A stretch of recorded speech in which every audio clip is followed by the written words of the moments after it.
resounding yes to both of these questions. It's a resounding yes. I'm sorry. And so, the thing is that we will, of course, first watch and observe them for about 6 months. We will, learn their ways. If they already have a language, we'll learn their language and things like that. But then ultimately, after 6 or 7 months of observation, we will make contact. And maybe somebody in the audience will be like, oh, wait, but Giorgio, what about the prime directive? The prime directive suggests that you can never interfere with a civilization that is less advanced than you. And, my answer to that is, dude, the prime directive is from Star Trek. It's a very, very, very extremely noble idea.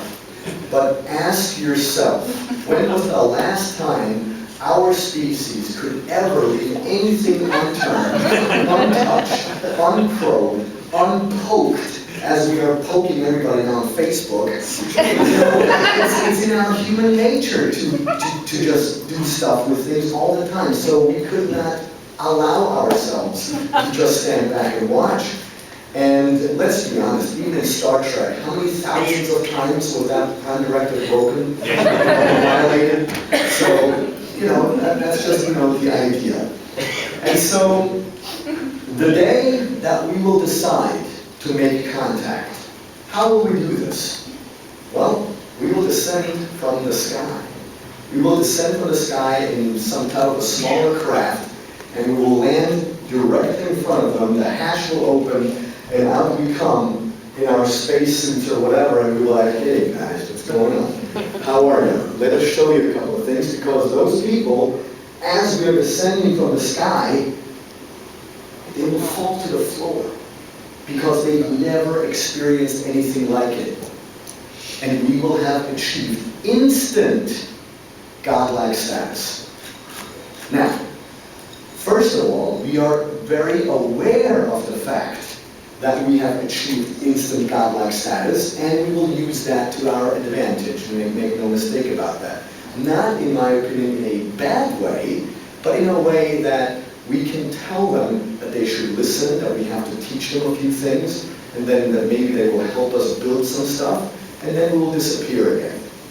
Because at first, those people will be afraid, but then over time they will realize that we're not there to destroy them, we're not there to kill them. Well, they're basically, in my opinion, some type of intergalactic Peace Corps.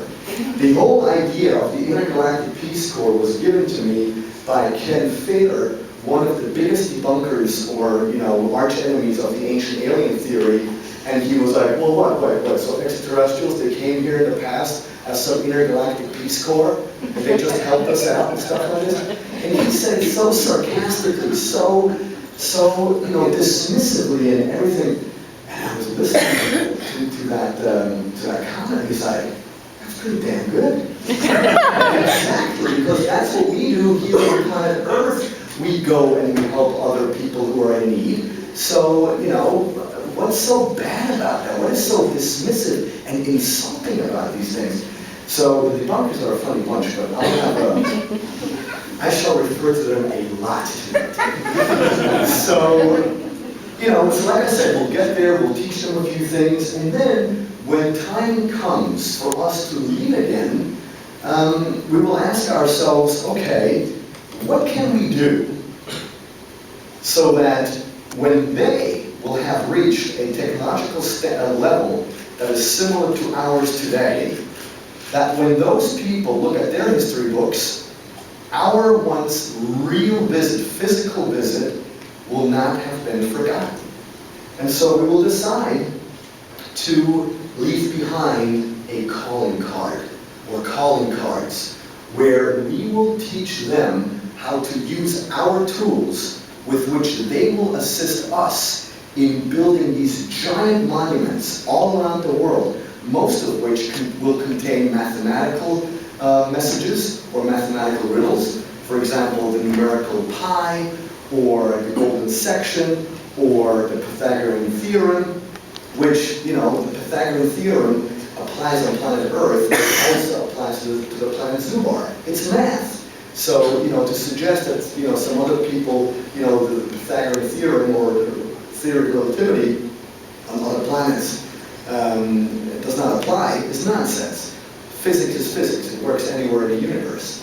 And so we will not only contain these mathematical riddles in those monuments, but we will also maybe align them to certain constellations, maybe, pointing to